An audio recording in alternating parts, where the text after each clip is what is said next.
Assalamu alaikum। So in the name of Allah the most merciful. आप सब लोगों को बताते चलूँ कि ईद का मौका है। काफ़ी स्टूडेंट्स क्लास में अवेलेबल नहीं है, but still we have to continue these classes ताकि आप लोगों को अपने एग्ज़ाम्स के लिए बहुत कुछ सीखने को मिले। First of all, as usual मैंने क्लास में एक्सप्लेन भी किया, ये किताब आप लोग लाजमी लें, कॉमन मिस्टेक्स इन इंग्लिश। ये मैं समझता हूँ कि C S S P M S के लिए it is like a Bible, जहाँ से आप लोगों की मैक्सिमम मिस्टेक्स कवर अप हो जाती है। ये किताब मेरे पास है भी, अपने इंग्लिश कोर्स कंटेंट में भी मैंने इसको ऐड किया हुआ है। एमसीक्यूज़ भी काफ़ी मैंने यहाँ से बनाई है। लेकिन इस किताब में तकरीबन जहाँ जैसा कि लिखा है 562, मतलब 562 most common mistakes in English. शायद आप लोगों के लिए ये फ्रूटफुल साबित हो सकता है इफ़ यू परचेज। हार्डली 2000 तक हार्ड फॉर्म में मिल जाता है, इसकी जो जेन्युइन कापी है। आप लोग ना भी ले, स्टिल जो मतलब इंग्लिश के हवाले से जो जो चीज़ें हैं वो मैं जब समझाता हूँ स्टूडेंट्स को, सो मैंने इनसे भी बहुत हेल्प लिया है। राइट साइड पे आप लोग देख सकते हैं फ्रांसिस बैकन, ये मैंने कल एमसीक्यूज क्लास में इंक्लूड किया हुआ था। It is called the father of English ऐसे। तो आप लोगों ने अगर इंग्लिश के बाप को समझना है तो इस बंदे ने असल में इंग्लिश पे इतना काम किया है। अगर आप लोग again C S S P M S में आए हो तो इनके कुछ किताबें हैं वो आप लोग लाजमी देख ले। इसके अलावा भी मल्टीपल बुक्स हैं, चूँकि मैंने खुद भी इंग्लिश लिटरेचर किया हुआ है साथ साथ, तो वहाँ से भी मैंने ये चीज़ें देखी थी। बट ये सेलेक्टेड एसेज, इसके अलावा अनपॉपुलर एसेज भी आप लोग देख लें, क्योंकि इंग्लिश का क्लास है, चल मैंने समझा कि इंग्लिश के हवाले से मैं चंद चीज़ें आप लोगों के साथ शेयर कर सकूं। द नेक्स्ट वन इज़, आप लोग वाकई मैं हमेशा से कहता हूँ कि सी एस एस के बंदे जेन्युइन एंड सीरियस होने चाहिए अपने काम के साथ। तो आप लोग अपने लिए ये डिक्शनरी लाजमी लें, ऑक्सफोर्ड इंग्लिश मिनी डिक्शनरी। आप लोग लाइब्रेरीज जाते हो या आप लोग वैसे भी पार्क में घूमने जाते हो तो आप लोगों के पास ये लाजमी होना चाहिए, क्योंकि मोबाइल में जो कोई चीज़ आप लोग देखते हैं ना, so it is like volatile, वो दिमाग से निकल जाता है, उसका अटेंशन स्पैन बहुत कम होता है। लेकिन हार्ड फॉर्म में यही है। अच्छा, कुछ लोग कहते हैं ना कि सर हम इंग्लिश लिखते हैं लेकिन हाउ टू राइट एकेडमिक, तो एकेडमिक यही है कि डिक्शनरी में जो अल्फाज लिखे होते हैं, इसमें लिखा भी है the world most trusted dictionaries. पता नहीं आप लोगों के मोबाइल में कौन कौन से डिक्शनरीज होंगे, मुझे अंदाज़ा नहीं है, बट आप लोग इन पे देख लें, द वर्ल्ड्स मोस्ट ट्रस्टेड। तो ऑक्सफोर्ड यूनिवर्सिटी का तो आप लोगों ने सुना होगा, ऑक्सफोर्ड प्रेस का भी सुना होगा। तो प्लीज़ ये अपने लिए ले, और आप लोग जितनी दफ़ा इसको देखोगे ना तो लाइफ टाइम के लिए डिक्शनरी भी याद होगी। ये आप लोगों के पास एक एसेट भी आ जाएगा, जितना आप लोग उसको अपने यूज़ में ले आना चाहो। इसके अलावा इसके सामने छोटे छोटे मीनिंग के साथ मतलब वर्ड्स के सामने डिफिनीशंस लिखे होते हैं जो कि बिल्कुल जेन्युइन होते हैं।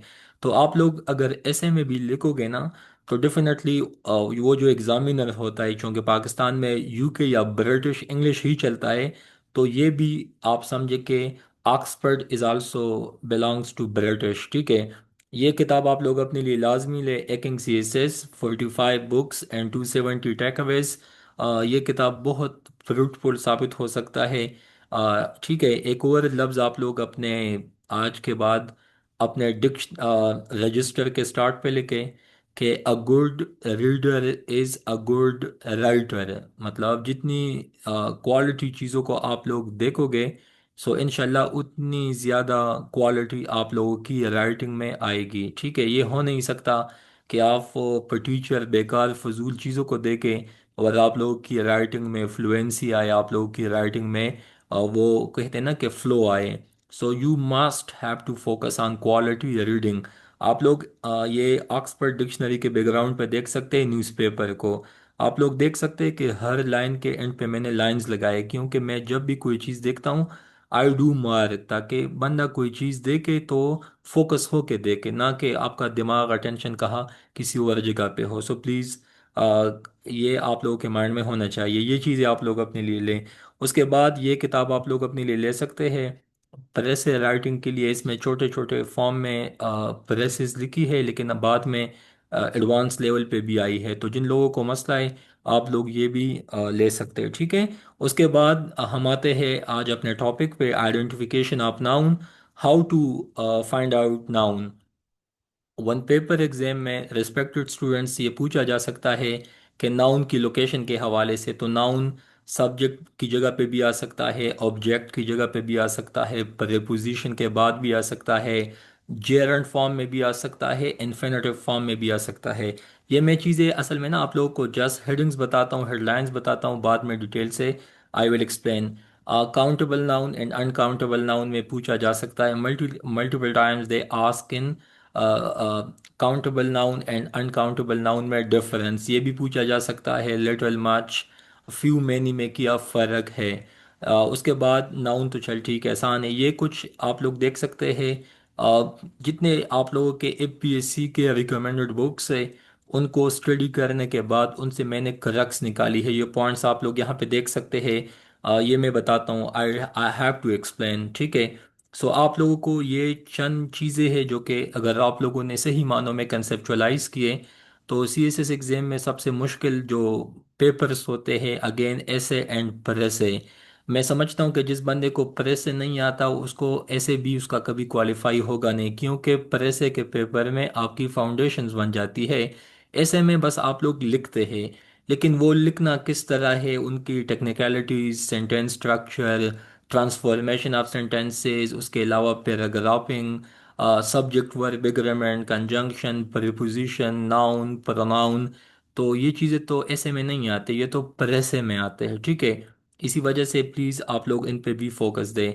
उसके बाद आप लोगों को ये भी मैंने समझाना है, subjective case, objective case, positive case and so on, countable noun, adjective, इसके अलावा आगे रिफ्लेक्सिव प्रोनाउंस, ये चीज़ें मैंने समझाना है, ठीक है। इसके अलावा इस सेशन में इंशाल्लाह I have to focus on narration. कई जगहों पे डायलॉग राइटिंग भी आता है, सीएसएस में तो कुछ टाइम पे ये सवाल आता था 10 मार्क्स का। उसके बाद ये चीज़ आप लोग प्लीज़ नोट डाउन एट, मैंने इससे पहले भी जो 10 to 15 मिनट सेशन था उसमें ये डिस्कस किया कि कुछ स्टूडेंट्स के राइटिंग में हमेशा से ये मसला होता है कि वो गलत स्पेलिंग लिखते हैं। अच्छा, स्पेलिंग याद करने से तो मुझे नहीं लगता कि आप लोगों को याद हो जाएंगे, क्योंकि जितनी क्वालिटी रीडिंग होगी आपकी तो ये स्पेलिंग्स भी आप लोगों की मेमोरी का हिस्सा बन जाता है। बट ये सर जसरा को अल्लाह ज़िंदगी दे, ये उन्होंने मेरे साथ एक पीडीएफ शेयर किया था, तकरीबन 300 या 250 राउंड अबाउट कुछ अल्फाज है, ठीक है। तो ये मैंने अपने रजिस्टर में एज इट इज़ लिखी है, आप लोगों को भी ये मैं भेज दूंगा। आप लोगों ने इस पे रट्टा लगाना है, लेकिन एक एक लफ्ज़ पे दो दो तीन तीन सेंटेंसेस लिखने हैं। बेशक मुझे भेज दे, आई विल एवेलुएट, बट अच्छा आपको पता है, प्लीज़ ये मैं आप लोगों को 1 मिनट के लिए एक चीज़ बता देता हूँ। मेरा एक दोस्त है, ही इज़ ब्रिलियंट, मतलब बहुत अच्छी पोजीशन पे, उसने मुझे कहा कि जहाँ तक मुझे मालूम है, मतलब he was talking related to APSC, उसने कहा कि सीएसएस में बंदा ऐसे में हार्डली 18 to 20 पैराग्राफ्स लिखता है, लेट सपोज। तो एग्जामिनर को लगे कि एक बंदे ने एक पैराग्राफ में दो मिस्टेक्स की, कितने, दो, तो टोटल पैराग्राफ्स लेट सपोज आपने 20 लिखे हैं, तो डेफिनेटली एग्जामिनर को यही लगता है कि इस बंदे ने अगर एक पैरा में दो मिस्टेक्स की है तो मल्टीप्लाई बाई 2 तो ये 40 बन जाएंगे, तो 40 पे तो आपने पास होना है। मतलब इतने माइन्यूट लेवल पे चीज़ों को आप लोगों ने समझना है, अपने आप को सेफ रखना है। सो इट्स माय सजेशन कि एक बंदे के स्पेलिंग में भी मिस्टेक्स हो, ग्रामर भी उनको ना आता हो, कैपिटलाइजेशन का भी पता ना हो, सेंटेंस स्ट्रक्चर का भी पता ना हो, बेशक आपके पास एरिस्टोटल, मैकियावेली, सोक्रेटिस जैसा नॉलेज हो, एपीएससी को नॉलेज नहीं चाहिए। उन्होंने आपसे जिस जुबान में, जिस लैंग्वेज में जो चीज़ पूछा है वही चीज़ आपने उसको उनके जुबान में उसको समझाया, सही मीनिंग्स में लिखा, सही स्ट्रक्चर में लिखा, बस उनको यही चाहिए। तो प्लीज़ इंग्लिश पे आप लोगों ने मच एम्फेसिस डालना है। उसके बाद ये लिस्ट भी मैं आप लोगों को भेज दूंगा। ये चीज़ें भी आप लोगों को पता होना चाहिए, वन पेपर के साथ साथ आप लोगों के डिस्क्रिप्टिव पार्ट में भी यूज़फुल है, क्योंकि ये 325 अल्फाज का एक कलेक्शन है मेरे पास। मैं बिल्कुल वसूख के साथ, दावे के साथ कहता हूँ कि इंशाल्लाह इन 350 अल्फाज से आप लोगों का जो प्रेसे के पेपर में पेयर्स ऑफ वर्ड्स आते हैं, इंशाल्लाह वो मसला लाइफ टाइम सेव हो जाएगा। उसके बाद अगर आपको पता है कि लास्ट टाइम 2025 में भी स्टूडेंट्स को मैंने ये लेस्ट दिया था, मैं बिल्कुल यकीन के साथ कहता हूँ आप लोग अभी के अभी जाकर 2025 का पेपर उठाए। ये पीडीएफ मैं आपको भेज दूंगा इंशाल्लाह 10 बाई 10। अगर इस पीडीएफ से ना हो, ठीक है, सो वो कहते हैं ना कि चेंज माई नेम, ठीक है, मेरा नाम बदल लेना। एनी हाउ, आगे आप लोग सुने, ये भी आप लोग देख सकते हैं, टॉप पे मैंने लिखा है लेक्चर नंबर 72। इसके हवाले से मैंने बहुत काम किया है। Before joining of C fees तो स्टूडेंट्स के साथ मैं ये शेयर करता था, इसमें आप लोग मल्टीपल स्पेलिंग्स देख सकते हैं, ठीक है, but you have to conceptualise and memorise it. Next one आप लोगों को मैंने जनाब जेर एंड एन इन्फिनेटिव में कुछ फ़र्क समझाना है, ठीक है। उसके बाद ओसास काम तक हम पहुंच गए थे। मैंने ये बात आप लोगों को बताई कि जब स्टूडेंट्स हमारे पास आते हैं वो कहते हैं कि सर मैंने बहुत अच्छा लिखा है, लेकिन मुझे आप बताओ, अगर आपको एडजेक्टिव का पता ना हो, एडजेक्टिव के ऑर्डर का पता ना हो, मतलब सबसे पहले ओपिनियन, उसके बाद साइज, उसके बाद एज, उसके बाद शेप, उसके बाद colour, origin, material and purpose. आपको पता है जब आप लोग लिखते हो ना, तो हमारे मन में जो कुछ आता है हम लिखते हैं, लेकिन सी एस एस 2025 का जो एम पी टी था, सी एस एस 2024 का जो एम पी टी था, आप लोग जाके देख ले, वहाँ पे भी सेंटेंस करेक्शन में उसास काम के हवाले से पूछा था। मतलब आप लोगों को एक ऐसा सेंटेंस देगा जहाँ पे साइज पहले लिखा होगा, शेप बाद में लिखा होगा, ओपिनियन सबसे एंड पे लिखा होगा, मटेरियल मिड में लिखा होगा। आपसे पूछा जाएगा कि शाबाश बताओ इसमें कौन सा सेंटेंस ठीक है। हमें तो बज़ाहिर लगता है कि ये तो सब ठीक है, नहीं। आप लोगों से एपीएससी इज एक्सपेक्टिंग कि आप लोग उसको उसास काम के फार्मूले के हिसाब से मुझे एडजेक्टिव बता के दो। मैं अभी अभी आप लोगों से बताते चलूँ कि अगर मैं आप लोगों को कहूँ कि मुझे जी10 इस्लामाबाद पे एक ऐसे लिखो, तो मुझे यकीन है कि शायद हार्डली 2 to 3% स्टूडेंट्स को पता होगा, बाकी लोग भी लिखेंगे, लेकिन उसमें ऑर्डर नहीं होगा। उसके बाद ये प्रोनाउंस में भी यही मसला है स्टूडेंट का, ये एडजेक्टिव में भी यही मसला है, प्रीपोजिशन में भी स्टूडेंट्स का यही मसला है। तो लोग कहते हैं कि सर मैंने तो 50 ऐसे लिखे थे, मैं फेल हो गया। आप 2000 ऐसे लिखे लेकिन गलत लिखे, कोई फ़ायदा नहीं है, ठीक है। आप 5 एसेज लिखे, आप 1 ऐसे लिखे, लेकिन आपकी फाउंडेशन, आपका बैकग्राउंड ठीक होना चाहिए, ठीक है। लोग कहते हैं कि लिखने से आपके मसाइल हल होंगे। मैं समझता हूँ कि लिखना तो ठीक है, लेकिन सही लिखने से आपके मसाइल हल हो जाएंगे। गलत लिखने से आपकी गलत चीज़ें दिमाग में बैठ जाएगी, और वही चीज़ें वो कहते हैं ना, you will repeat the same mistake again and again, ठीक है। तो आप लोगों को नहीं लगता कि जो चीज़ आप गलत लिखते हैं वही चीज़ आपने 10 दफ़ा गलत लिखा, आप चाहे भी शायद वो चीज़ आपके दिमाग से बमुश्किल निकलेगा। तो प्लीज़ पहले कंसेप्ट्स को समझो, चीज़ों को समझो, उसके बाद लिखो। तो फिर आपको कोई भी मेंटोर, टीचर, एकेडमी की नीड नहीं होगी, क्योंकि एकेडमी में मेंटोर ने, टीचर ने क्या देखना है, यही चीज़ देखना है, वो आपको आता नहीं है। आप कहते हो कि मैं फलाने सर से बहुत इंस्पायर हूँ, हम पूछते हैं क्यों, कहते हैं सर उनका इंग्लिश बहुत ठीक है। भाई खुद सीखो ना, आपको क्या मसला है, ठीक है। मतलब I am not against any teacher, ये मैं स्टूडेंट्स को मोटिवेट करने के लिए बताते चलो, बिल्कुल टीचर्स के पास जाए, उनके पास नॉलेज होता है, दे हैव एक्सपीरियंस, बट आप लोगों ने कुछ सीखा नहीं होता, आप लोगों ने अपना दिमाग लगाया नहीं होता, ठीक है। जब आपका टीचर सेंटेंस भी देखता है आप लोग इंस्पायर हो जाते हो, ठीक है, कि प्लाना टीचर XYZ। इसी वजह से आप लोगों को डिटेल में चीज़ें आज बताता हूँ, खुद से चीज़ें सीखे समझे, उसके बाद बेशक जिसके पास जाना चाहे, इट्स अप टू यू। उसके बाद जनाब ये अल्फाज हैं, hardly, scarcely, seldom, little, few, none, nothing, nobody. ये ऐसे अल्फाज हैं जो कि हमेशा नेगेटिव कंटेक्स्ट में इस्तेमाल होते हैं। अभी आप लोग कहोगे कि सर इसका क्या मतलब, ये तो हमें पता था, कुछ लोग कहेंगे कि हमें पता नहीं था। तो आप लोगों को मालूम होना चाहिए, एक एक लफ्ज़ पे मैंने अल्हम्दुलिल्लाह मतलब रिसर्च की है, गूगल किया है, उनको डिटेल में समझा है कि अच्छा हार्डली जब सेंटेंस में यूज़ होगा हाउ, जब बेयरली यूज़ होगा तो हाउ, नाइदर यूज़ होगा तो हाउ। तो जब आप इस लेवल पे एक एक चीज़ को देखते हो ना, हार्डली 2 महीने भी आप लोगों को नहीं लगते। लेकिन स्टूडेंट्स का मसला यही है कि एक सब्जेक्ट के लिए 10 किताबें देखते हैं, लेकिन इंग्लिश के लिए बेसिक्स चीज़ें नहीं सीखते। इसी वजह से आपका बहुत अच्छा स्कोर आता है बाकी सब्जेक्ट्स में, बट अनफॉर्चुनेटली आप भी उन 98% स्टूडेंट्स में होते हैं जिनको इंग्लिश नहीं आता। बाकी 2% जो पास होते हैं उनको ये चीज़ें आती है। ठीक है, नेक्स्ट उसके बाद ये चीज़ें आप लोग एक टेबल पे मैंने चीज़ें लिखी हैं। इंशाल्लाह इंशाल्लाह अगर आप लोगों ने इस जस्ट वन पेज को कंसेप्चुअलाइज किया, मेमोराइज किया, मैं यकीन से कहता हूँ कि वॉइसेस मतलब एक्टिव वॉइस पैसिव वॉइस का मसला आप लोगों का अगले जन्म तक इंशाल्लाह हल हो जाएगा, क्योंकि इसमें कुछ भी नहीं है। सब्जेक्ट को ऑब्जेक्ट, ऑब्जेक्ट को सब्जेक्ट की जगह पे जाना, चेंजेस को कौन कौन से है, बाकी कौन कौन से चीज़ हमने चेंज करना है। ठीक है, वो मैं बताता हूँ। ठीक है, उसके बाद little few, a little, uh few, the little, the few, इसमें क्या फ़र्क है? मैं यकीन से कहता हूँ कि जब स्टूडेंट्स लिखते हैं उनको ये पता तक नहीं चलता कि a little, little, the little में क्या फ़र्क है।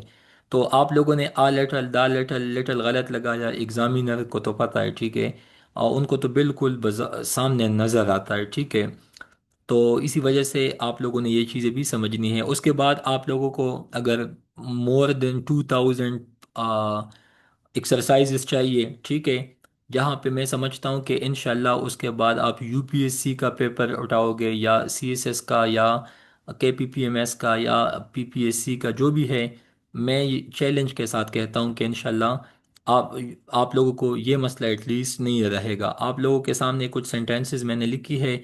ठीक है, जैसा कि एवरी वन के साथ वांट्स क्यों आता है, यहाँ पे द टीम, मतलब ये आर क्यों हम नहीं लगाते, एस क्यों लगाते हैं। 10 माइल्स, तो जब 10 हम लगाते हैं ये डेफिनेट बन जाता है। तो आप लोगों ने माइल्स पे नहीं जाना, क्योंकि ये सब्जेक्ट वर्ब एग्रीमेंट में ये टॉपिक मैं समझाता हूँ जब।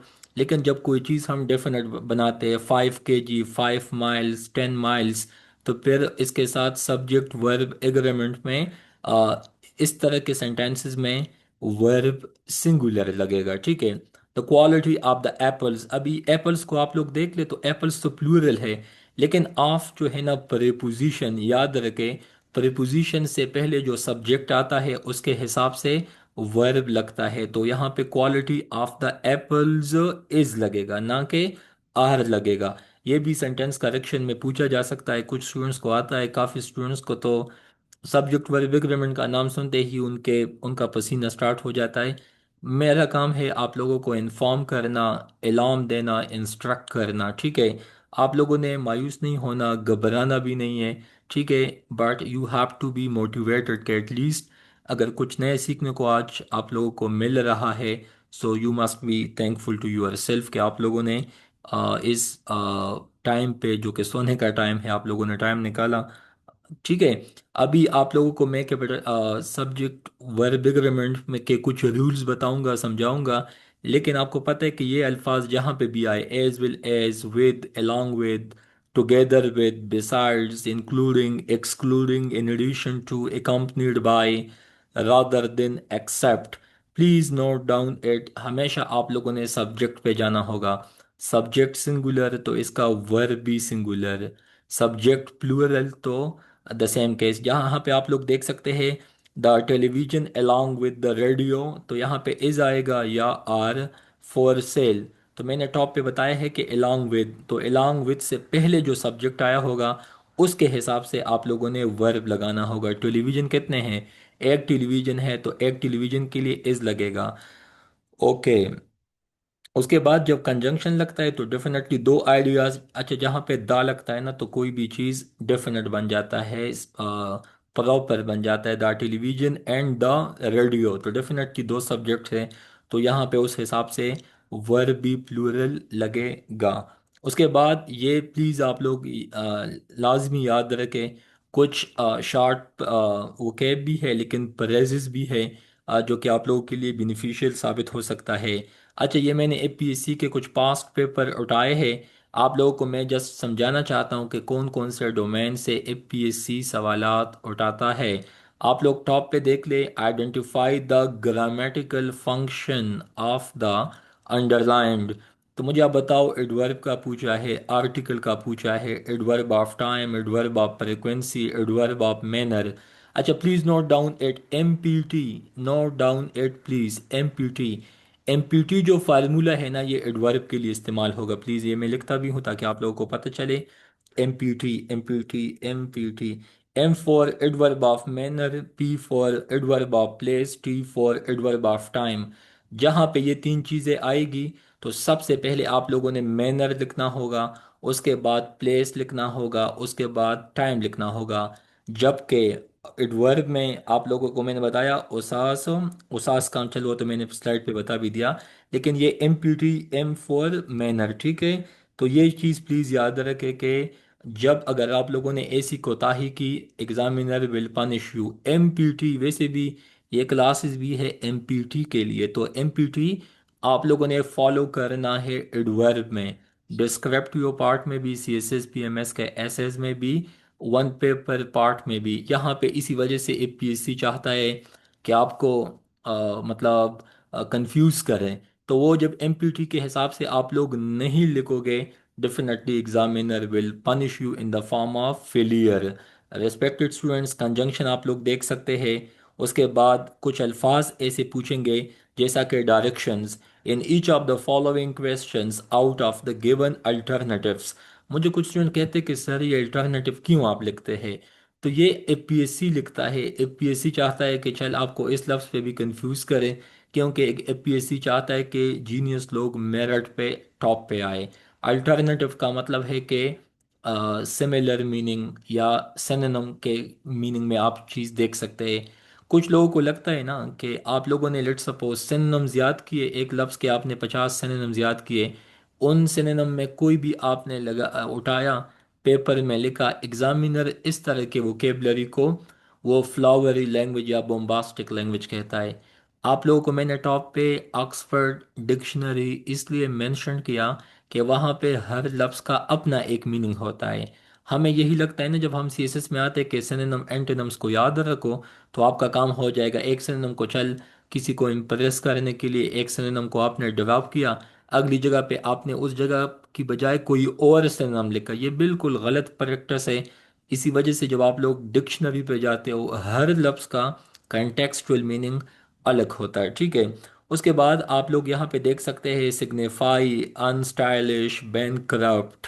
पैरेलल का अपोजिट कौन सा है, डाइवर्जेंट। स्टबरन जिद्दी को कहा जाता है, जबकि प्लायबल, प्लायबल का मतलब है जिसमें इलास्टिसिटी हो। याद रखे मुईद यूसुफ का मैं हमेशा मतलब फैन रहा।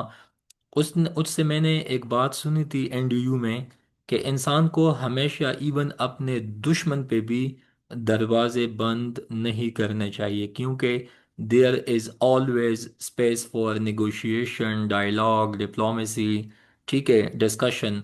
तो इसी वजह से आप लोगों को ज़िंदगी में वो कहते हैं ना कि शैतान जब स्टबर्न बना तो आदम को सजदा नहीं किया, अल्लाह ने उसको भी जलील किया, दुनिया में भेजा, ठीक है। तो शायद अगर वो प्लायबल बन जाता, अल्लाह की बात को मान लेता, ठीक है, अपनी अना एटीट्यूड ईगोइज्म को टाल देता। तो यही मसला है कि जो ब्यूरोक्रेट, जो भी बंदा हो, पॉलिटिशियन हो, जो भी हो, ठीक है, जब वो स्टबरन बन जाता है तो कुछ आप लोगों को कैदी 804 के शक्ल में आते हैं, कुछ आपको 4 अप्रैल 1979 को फांसी पे लटकाया जाता है, भुट्टो साहब को देख ली, ठीक है। तो यही मसला है पाकिस्तान में, पूरी दुनिया में, when you are stubborn you will मतलब यू विल बी पनिश्ड, ये हकीकत है। अगर आप लोगों ने अच्छा डिप्लोमेट बनना है, अच्छा ब्यूरोक्रेट बनना है, it's my suggestion you must B pliable, ठीक है। बाकी आप लोगों की अपनी मर्जी है। उसके बाद रिस्पेक्ट टू स्टूडेंट्स आप आगे देख सकते हैं, ठीक है, नेक्स्ट स्लाइड पे। अच्छा आप लोग यहाँ पे देख लें सिमिलर इन मीनिंग। तो मुझे आप बता सकते हैं कि एपीएससी को क्या मसला है, कभी वो कहता है कि अल्टरनेटिव लिखो, कभी कहता है कि सिमिलर इन मीनिंग लिखो। ये मीनिंग लगाने का एक ही मतलब है। मेरे पास तो चूंकि कंपाइल्ड फॉर्म में डाटा मौजूद है, मैं वही वो कैब आप लोगों को एमपीटी में भी दूंगा, वैसे भी प्रैक्टिस में भी दूंगा, जो कि आप लोगों के लिए मैक्सिमम इफेक्टिव साबित हो सके। जैसा कि आप लोग देख सकते हैं अडाशियस, अडाशियस का मतलब है जो बंदा न डर हो, जो किसी से मतलब जिसको कोई परवाह ना हो, ठीक है। मतलब जो फेयरफुल ना हो, स्टॉइक कैसे कहते हैं, stoic. Indifferent to pain and pleasure.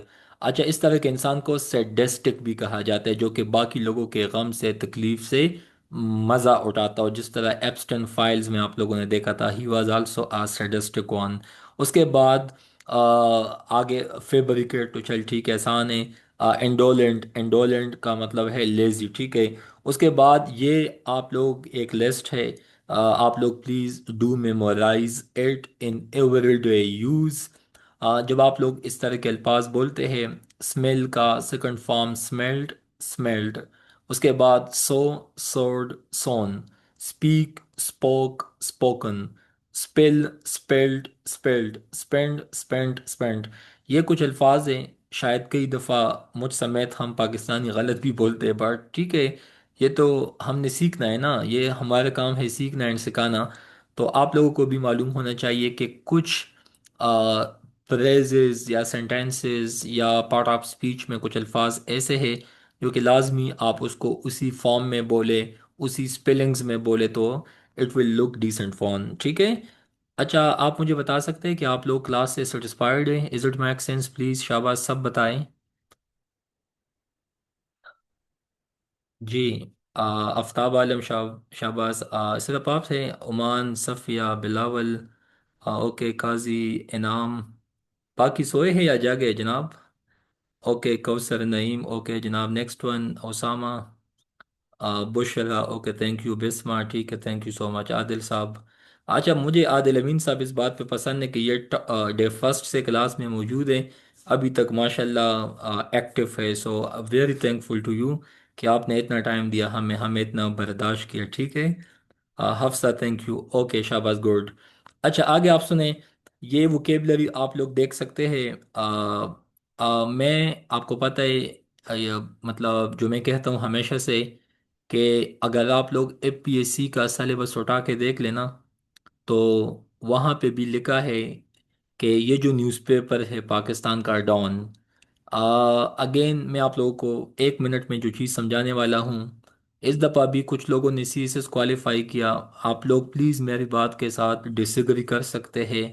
इसका हरगिज़ मतलब ये नहीं है कि जिसने सीएसएस क्वालिफाई किया तो वो आसमान पे पहुंचा, जिसने फेल किया तो वो नालायक है। नो, मेरा कहने का मतलब यही है कि कुछ लोगों को मैंने इस दफ़ा जब इंटरव्यूज़ में सुना, यकीन माने इतने अजीब अजीब लोग क्वालिफाई थे। उसमें से एक बंदा कहता है कि मैंने कभी ज़िंदगी में न्यूज़पेपर तक ना देखी, ये वो। तो मैंने कहा कि चल ठीक है, अल्लाह की भला हो, आपने क्वालिफाई किया, लेकिन जो बंदा देखता है तो मुझे आप बताओ इसका कोई नुकसान है? मतलब जो बंदा न्यूज़पेपर को, मैगजीन को नहीं देखता, उन्होंने भी सीएसएस क्वालिफाई किया। जो बंदा रेगुलर देखता है, आपको लगता है इसका कोई नुकसान है? नो। आपको जनरल नॉलेज आता होगा, आपको चीज़ों का पता होगा। कल को आप डिप्लोमेट बन गए, ब्यूरोक्रेट बन गए, तो आप प्रोमिनेंट होंगे क्योंकि आपने इजाफी चीज़ों को देखा है, आपको बहुत कुछ आता होगा, आपकी फ्लुएंसी।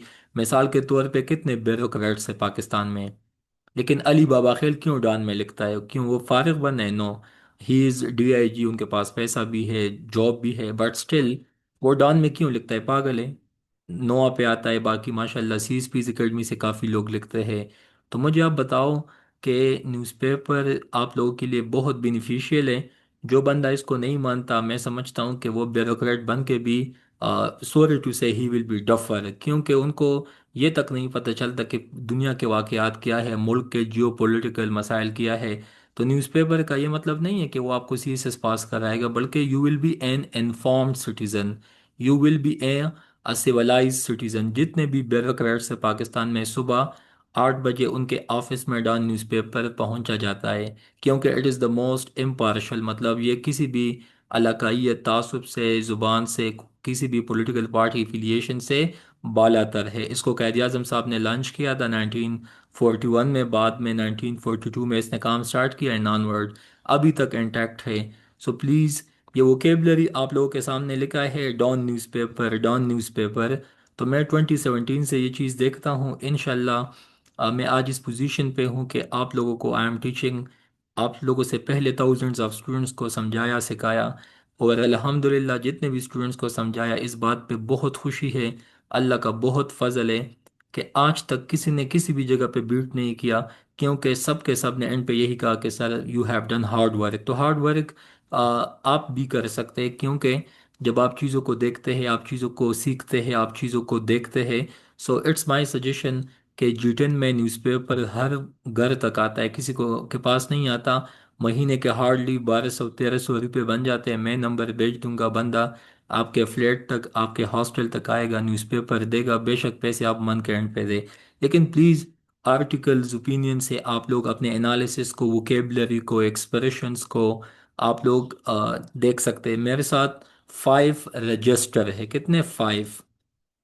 किसी को भी चाहिए हार्ड फॉर्म में एकेडमी में, मैं ये ले आऊँगा किसी दिन, आप लोग ले ले अपने लिए, प्रिंट आउट निकाले, ठीक है। शायद ये बहुत 2018-19 का डाटा है, मतलब वो कैब, उस टाइम राइटिंग भी काफ़ी मतलब अजीब थी, और मैं भी काफ़ी मतलब माइजर था, बहुत छोटे छोटे मैं लिखता था, बट अगेन जो अभी नए मैंने बनाए हैं, इट इज़ क्वाइट चेंज। आगे आप लोग जनाब देख लें, next one please. Okay, next आप लोग यहाँ पे देख सकते हैं, ये कुछ फ्रेजेस है एग्जाम के लिए, क्लीक किसे कहते हैं, बैंटन, उसके बाद डिनोवो, इंटर एलिया, इन रूट, ठीक है। ये कुछ इडियम्स है, वन पेपर के लिए बहुत रेलेवेंट है प्लीज़। अच्छा, ये भी अगेन एक्सरसाइजेज है, जैसा कि एक एक्सरसाइज पे मैं फोकस डालता हूँ, please listen to it. More than plus one आए, साथ में सिंगुलर नाउन आए, तो कौन सा वर्ब यूज होगा, सिंगुलर वर्ब। मोर आए प्लस प्लूरल नाउन आए प्लस देन आए प्लस वन आए, तो प्लूरल वर्ब होगा। अभी इसको बंदा देखता है, बंदा कहता है कि ये क्या मुसीबत है, अभी इसको कौन सीखेगा, इस पे बंदा क्यों अपना दिमाग ख़राब करे। यही चीज़ है, जब आप लोग डिस्क्रिप्टिव पार्ट में लिखते हैं, एसेज में लिखते हैं, पैराग्राफ में लिखते हैं, वहाँ पे तो वैसे भी हम बहुत जल्दी जल्दी में लिखते हैं। एग्जामिनर देखता है कि बच्चा मैंने तो आपको पंसाना था और आप पंस गए, क्योंकि उन्होंने तो आपकी मिस्टेक्स देखनी है। तो इसी वजह से अगर कोई बंदा चाहता है कि वो वाकई सी एस एस ऐसे में भी क्वालिफाई हो, आप लोग एटलीस्ट 2000 जो मॉक्स है प्रैक्टिस सेशन के, वो लाजमी अटेम्प्ट करें। उसके बाद मैं यकीन से कहता हूँ आप लोगों की राइटिंग फ्लॉलेस बन जाएगी। मतलब ये कुछ चीज़ें आप लोगों ने देख के, समझ के, लिख के, उसके बाद आप लोगों से ये मिस्टेक्स लाइफ टाइम के लिए ख़त्म हो जाएगी। बंदा कहता है कि सर मैं सुबह शाम लिखता हूँ, तो लिखो, गलत लिखो, लाख दफ़ा लिखो, प्लीज़ ये चीज़ें आप लोग इस पे। अच्छा, ये लिस्ट पे आप लोग देख ले प्लीज़। मैनी नंबर, तो नाउन जब प्लूरल होगा तो वर्ब भी प्लूरल आएगा। आ मैनी, आ नंबर, नाउन भी प्लूरल आएगा, साथ में वर्ब भी प्लूरल आएगा। मैनी आ, मैनी के बाद जब आ आए तो फिर सिंगुलर नाउन लगेगा, सिंगुलर वर्ब लगेगा। यहाँ पे आप लोग देख लेना, ये क्या मजाक है, इंग्लिश वालों ने बनाया है कि मैनी से पहले ए मतलब आ आए तो फिर प्लूरल प्लूरल, लेकिन मैनी के बाद आए सिंगुलर। दा मैनी, दा नंबर, तो अगेन प्लूरल नाउन लेकिन वर्ब सिंगुलर लगेगा। उसके बाद मोर देन वन आए तो नाउन सिंगुलर, जबकि वर्ब भी सिंगुलर फॉर्म में। मोर देन टू तो चल ठीक है। अभी इस तरह के लिस्ट जब मैं आप लोगों को भेज दूंगा ना, ये आप लोग देख सकते हैं, ये मेरे हाथ के अपने हुए नोट्स है। जितनी दफ़ा स्टूडेंट्स को ये चीज़ें मैंने दी है, अल्हम्दुलिल्लाह I have got so much brilliant response, ठीक है। सो मेरा हरगिज़ मतलब एडवर्टाइजमेंट नहीं यहाँ पे।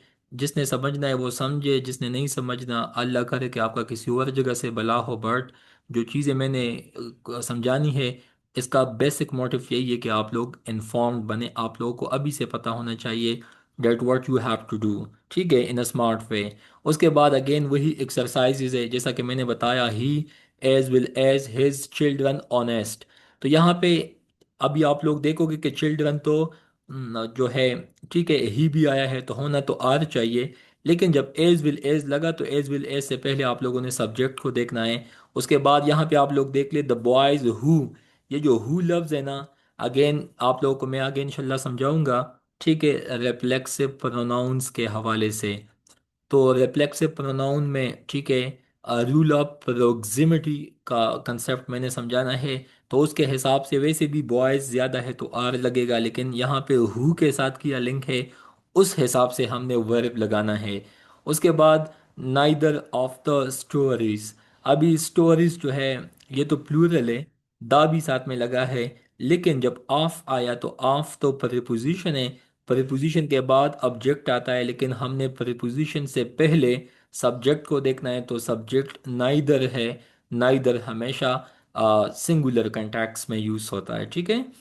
ओके, उसके बाद अच्छा ये कंसेप्ट भी आप लोग समझें। अच्छा, किसी का कोई सवाल, 200 कौन से 2000 के कौन से मॉक, नहीं 2000 के मॉक्स नहीं है, 2000 एक्सरसाइजेज है, ठीक है। बिलावल साहब आपने बात को गलत परसीव किया, ये जो एक्सरसाइजेस है ना, ये 2000 सेंटेंसेस है।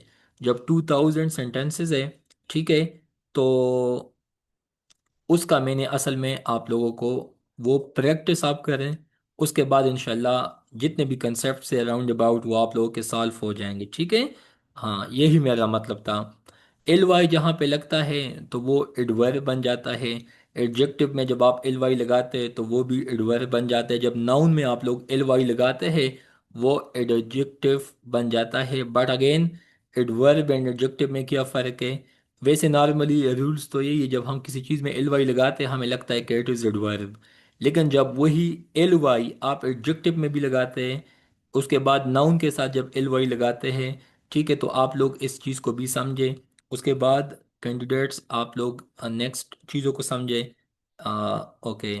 अच्छा, ये आप लोग देख सकते हैं, no use of conjunction that before interrogative. ये जो जितने भी अल्फाज है आपके साथ, ठीक है, सो उनके साथ आप लोगों ने कंजंक्शन यूज़ नहीं करना, स्पेशली डैट। अभी अगर मैं आपको कहूँ कि हु पे, विन पे, विच पे, वाई पे सेंटेंसेस लगाओ, बनाओ, मुझे लगता है कि आउट ऑफ 199 स्टूडेंट्स डेट लगाएंगे, क्योंकि उनको बचपन से ये चीज़ फीड किया गया है कि इनके साथ ये चीज़ लगता है। But it is exception and you can not do it. उसके बाद some other kinds of adverb, adverb of affirmation, negation, degree, equality. इसके बाद ये प्लीज़ ये चीज़ समझे, ट्रांसफॉर्मेशन ऑफ सेंटेंसेस। अगर आप लोग एपीएससी का सिलेबस भी देख लें तो उनमें भी उन्होंने ये चीज़ इन वन वे और अदर ये लिखा है। चूँकि मैंने खुद ग्रेड 18 का भी एग्ज़ाम दिया था रीसेंट पास्ट में, तो उसमें भी यही आया था, ट्रांसफॉर्मेशन ऑफ सेंटेंसेस। आपको पता है ट्रांसफॉर्मेशन ऑफ सेंटेंसेस का क्या मतलब है? बाकी सीएसएस में इसका रेलेवेंसी किया है, एपीएससी इसमें से भी आजकल क्वेश्चंस देता है, ठीक है, कि what is transformation of sentences. तो उस पे भी हम चीज़ें देखेंगे।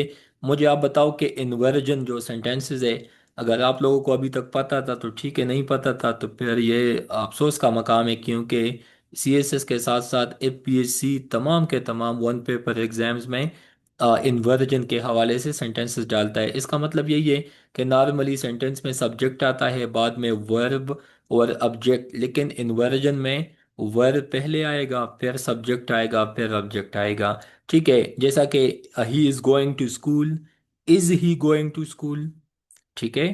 तो ये कंसेप्ट है। इसके अलावा कुछ जगहों पे there are certain conjunction which take inversion. कुछ इन्वर्जन ऐसे है, कुछ अल्फाज ऐसे है जहाँ पे लाजमी इन्वर्जन आएगा। मुझे आप बताओ कि एपीएससी या केपीपीएससी या सीसीई एग्जाम में ये चीज़ आपके सामने आए, दिन व्हाट यू विल डू। इसी वजह से इंग्लिश मुश्किल नहीं है। इंग्लिश के जो डोमेन्स है उनको एक दफ़ा सीखे एक्सक्यूज मी जाए। सर।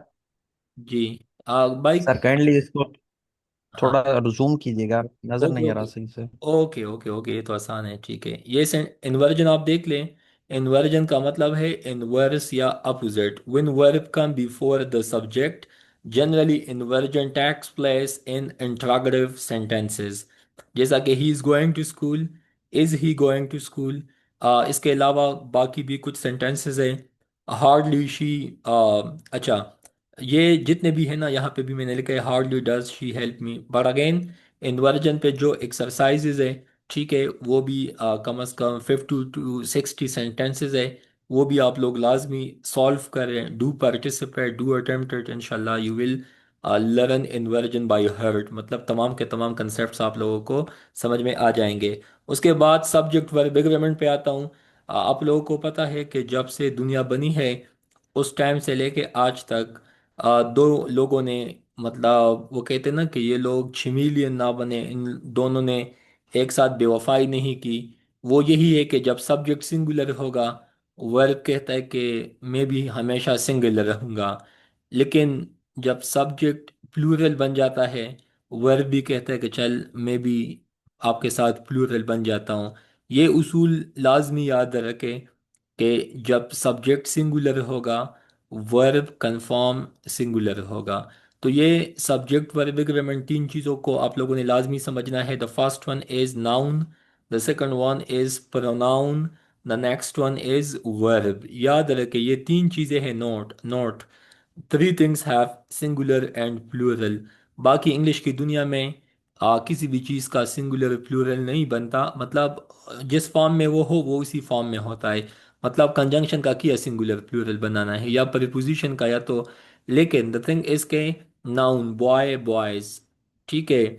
उसके बाद आप लोग देख सकते हैं कि प्रोनाउन में ही, तो लेट्स सपोज दे, शी, ठीक है। लेट्स सपोज ज़्यादा की बात हो तो दे। तो अगेन आई वी। तो सिंगुलर नाउन का भी होता है, प्लूरल भी नाउन का, प्रोनाउंस का, अच्छा वर्ब का, इज, आर, हैज, हैव, ठीक है। तो ये तीन चीजें आप लोग समझे, नाउन, प्रोनाउन एंड वर्ब। उसके बाद सेंटे इसको सेंटेक्स कहा जाता है, please note down it. Subject verb agreement को सेंटेक्स कहा जाता है। क्या कहा जाता है? सेंटेक्स। एक और चीज लिख के मुझसे रह गया है, पैरेललिज्म। मैं लिखता हूँ, आप लोग प्लीज मुझसे बाद में इसके हवाले से पूछ लें। पैरेललिज्म, जिस इंसान के सेंटेंस स्ट्रक्चर में ये चीज़ ना हो, ठीक है, तो वो बंदा गया काम से, ठीक है। पैरेललिज्म, ठीक है, ये ऐसा कंसेप्ट है, मतलब प्रॉपर, या यू कैन से कि आपका जो लिखने का स्टाइल है, ठीक है, तो वो अथेंटिक होना चाहिए, रिलायबल होना चाहिए, ठीक है। और उसमें फ्लुएंसी भी होनी चाहिए। ये क्यों नहीं हो रहा यार, मैंने एल लिखना था। हाँ, PARRALILISM, ठीक है। नहीं, यहाँ पे ई है, ठीक है। पैरालेलिज्म, ओके, ठीक है। अगेन ये स्पेलिंग आप लोग देख ले, बट यही है पैरालेलिज्म, ठीक है। इस पे मैंने लेक्चर रिकॉर्ड किया हुआ है, प्लीज़ आप लोग इसको सुने, समझे, जाने। अगर किसी बंदे के राइटिंग में ये चीज़ आ गया, सब्जेक्ट वर्ब एग्रीमेंट साथ साथ में parallelism, mark my word, you will qualify CSS ऐसे। जिस बंदे के राइटिंग में सब्जेक्ट वर्ब एग्रीमेंट गलत हो, उसके साथ साथ सेंटेंस स्ट्रक्चर ठीक ना हो, पैरेललिज्म का पता ना हो, जितना भी आप लिखे कोई फायदा नहीं है, ठीक है। Is it make sense? अच्छा, आप लोग सेटिस्फाइड है क्लास से? शाबाश। Is it make sense?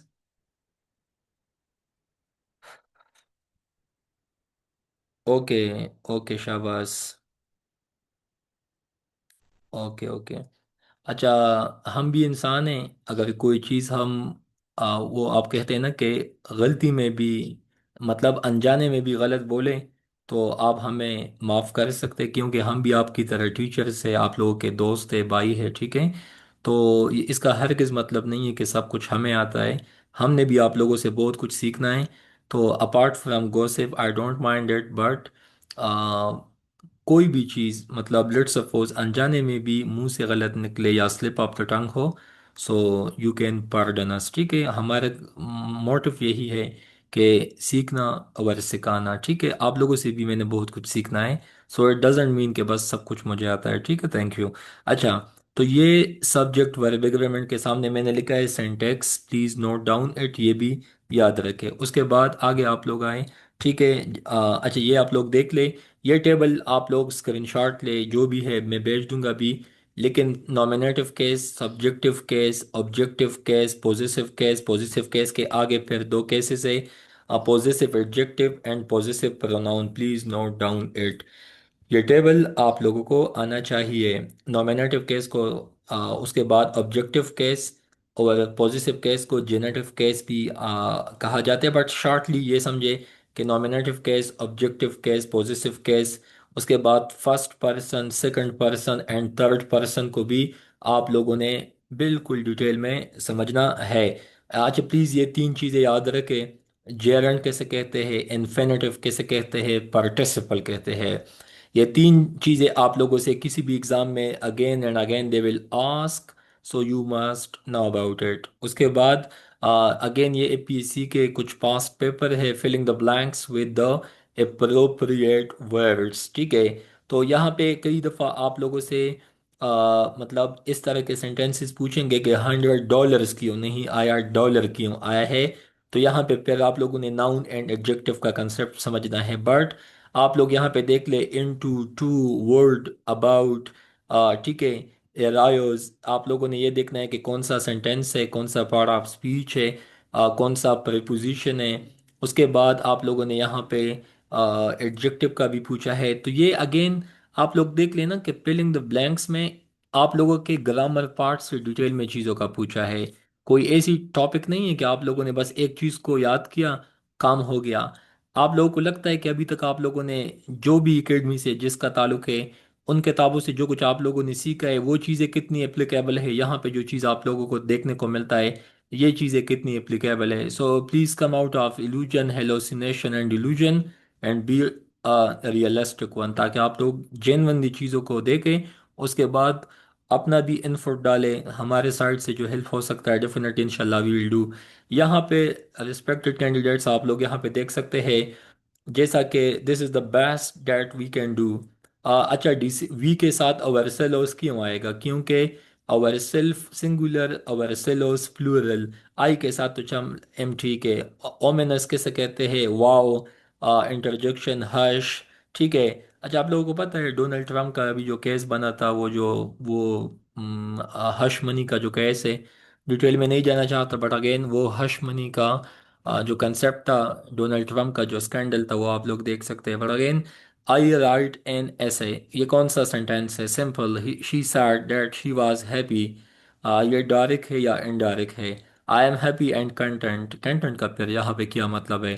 अच्छा, एंड पे साइन ऑफ इंटरोगेशन आया है, कौन सा? ये तो बिल्कुल बच्चों वाले सवाल आते, लेकिन अगेन ये एजुकेशन डिपार्टमेंट का एक टेस्ट था, वहाँ से ये मैंने चीज़ उठाया है। उसके बाद filling the blanks with appropriate words. ठीक है। तो अगेन आप लोग यहाँ पे देख सकते हैं कई दफ़ा आप लोगों से एडवर्ब ऑफ क्वालिटी, कई दफ़ा एडवर्ब ऑफ क्वांटिटी, एडजेक्टिव में भी सुपरलेटिव डिग्री इस्तेमाल हुआ है ना। Tall, taller, tallest. उसके बाद विल का पास्ट फॉर्म में वर्ड। ठीक है।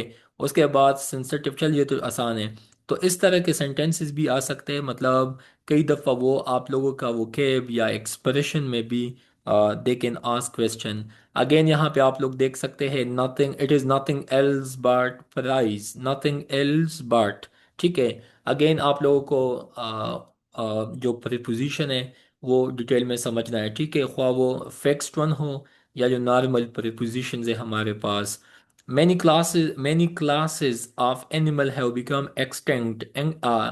मुझे कोई बता सकता है endanger में, extinct में, इन चीज़ों में क्या फ़र्क है? उसके बाद अगेन ये आप लोग देख सकते हैं, ये भी एपीएससी का ही पास्ट पेपर है, आप लोग यहाँ पे देख सकते हैं।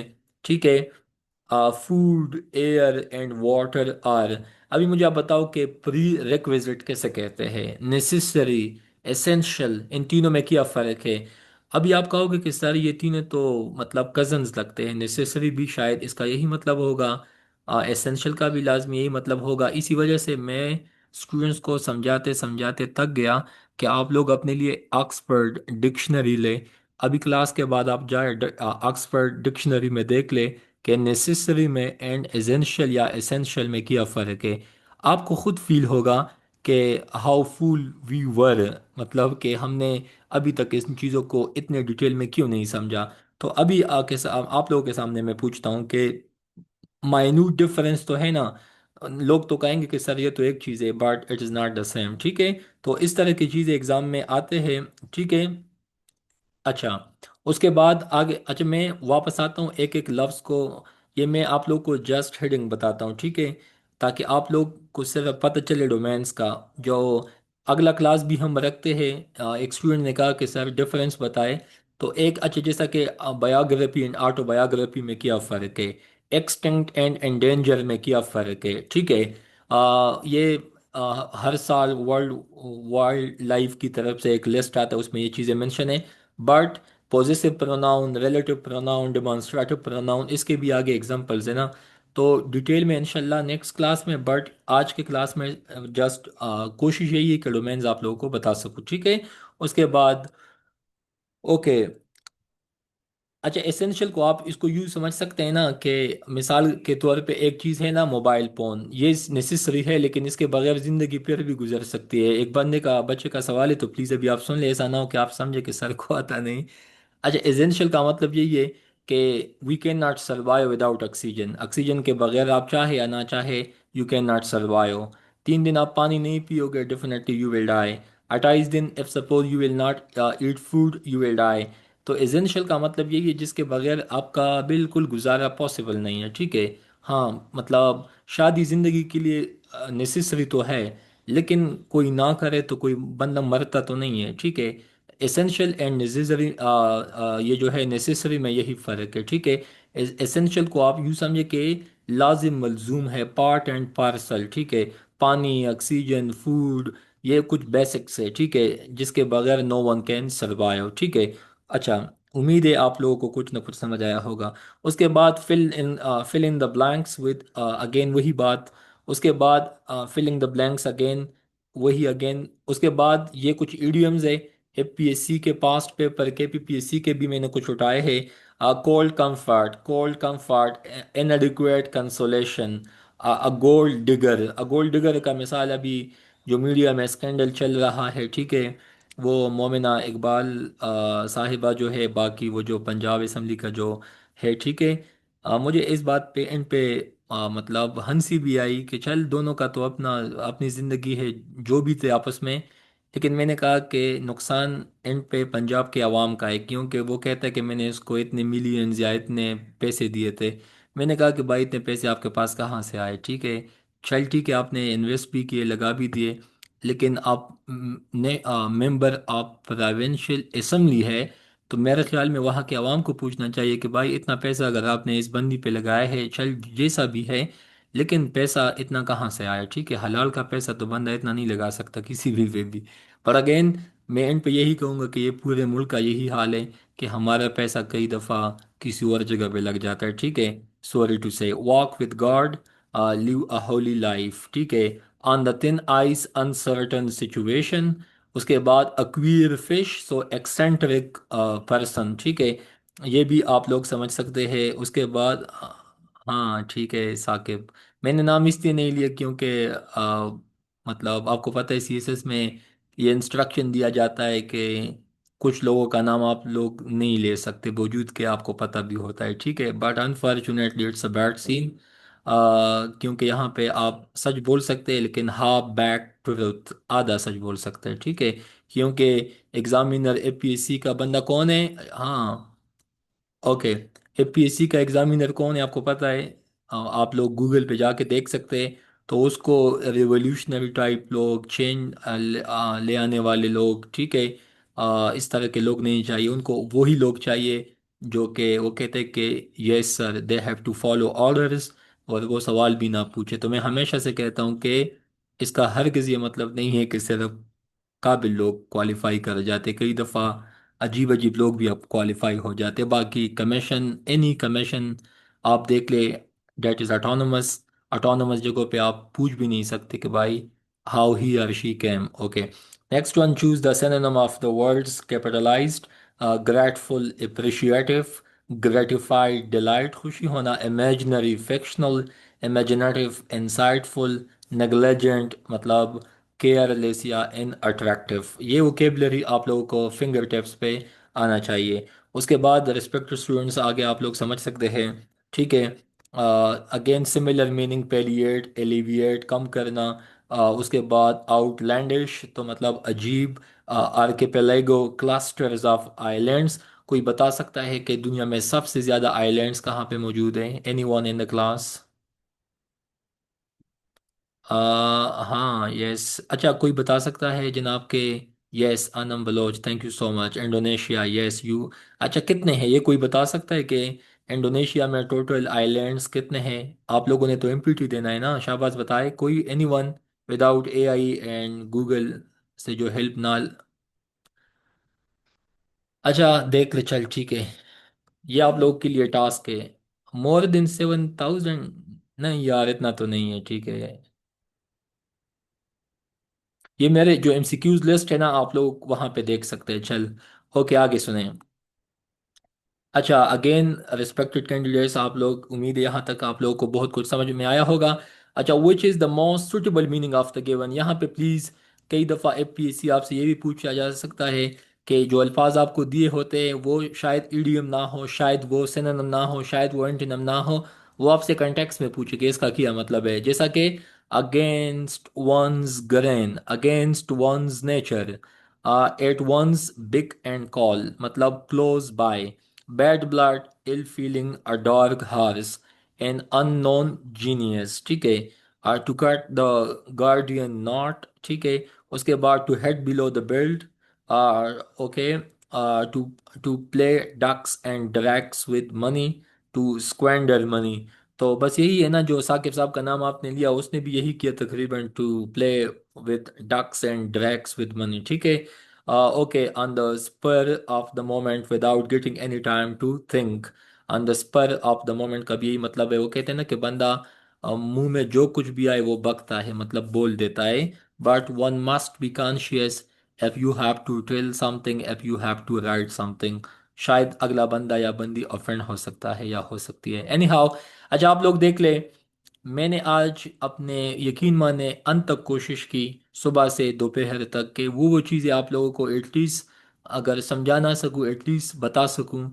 तो आप लोगों को मैंने करेक्ट स्पेलिंग मिस्टेक्स भी बता दिए, क्योंकि आपको पता है मल्टीपल जगहों पे आप लोगों को कुछ चीज़ें बताई जाती है, कुछ चीज़ें छुपाई जाती है, बट अल्हम्दुलिल्लाह हमारे कोशिश यही होता है कि हम अपने स्टूडेंट्स को सब कुछ बताएं, बाकी उनकी मर्जी, जहाँ से सीखे जहाँ से हेल्प ले। बट ये स्पेलिंग मिस्टेक पे मैंने आप लोगों को लिस्ट भी दिखाया कि आप लोगों ने इस लिस्ट से हेल्प लेना है। तो रिसीव का स्पेलिंग देख ले, रिसीव्ड, एम्बेरेस्ड, वैक्यूम, सैटेलाइट, ठीक है। तो स्पेलिंग मिस्टेक पेपर में भी आते हैं, इसके अलावा एग्जाम्स में भी आते हैं, डिस्क्रिप्टिव पार्ट में भी आप लोगों ने लिखना है। सो प्लीज़ आप लोगों की फोकस स्पेलिंग्स पे लाजमी होना चाहिए। उसके बाद सेलेक्ट द अल्टरनेटिव, डांट, डांटिंग चैलेंज या डांट। उसके बाद exorbitant, excessive, pertinent, relevant, voracious मतलब ग्रीडी, जो बंदा अच्छा बहुत खाता पीता हो, ठीक है। जस्ट लाइक पाकिस्तान में मौलवी हजरात आप देखते हैं, वो खाने पीने के बहुत शौकीन होते हैं, ठीक है।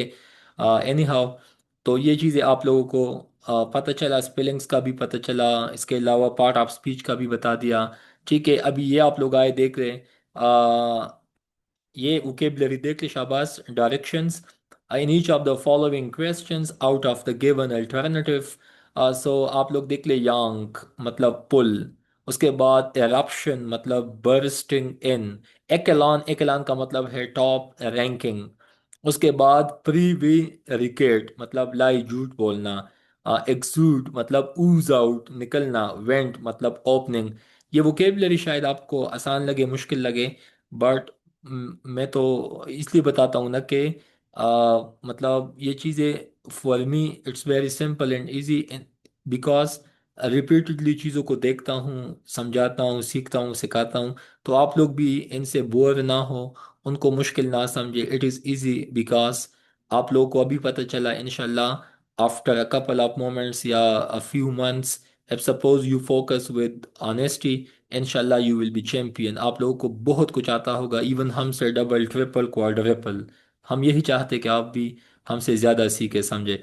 Okay, nothing could ever abash him. अब यहाँ पे आप लोग देख ले, लफ्ज़ आपको दिया है, इसका मीनिंग लिखना है।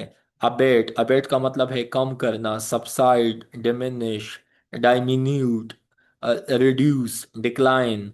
उसके बाद एब्डिकेटेड, एब्डिकेटेड का मतलब है एबंडन्ड, एबडक्टेड, किडनैप्ड, एबेरेशन, डेविएशन, एबहर, एबोमिनेट, नफरत, हकारत, ठीक है। ओके, अच्छा, समझ आता है स्टूडेंट्स? इज इट इनफ या बोलता जाऊं? आप लोग तो बोर नहीं है क्लास से? प्लीज़ शाबाश, मुझे बता दें। अच्छा, इज इट मेक सेंस? शाबाश, please continue, continue. Thank you, मुझे खुशी है कि आप लोग कहते हैं कंटिन्यू रह के, क्योंकि मुझे मज़ा आता है समझाने में, सीखने में, सिखाने में, ठीक है। एंड पे आप लोगों की मर्ज़ी है, ठीक है।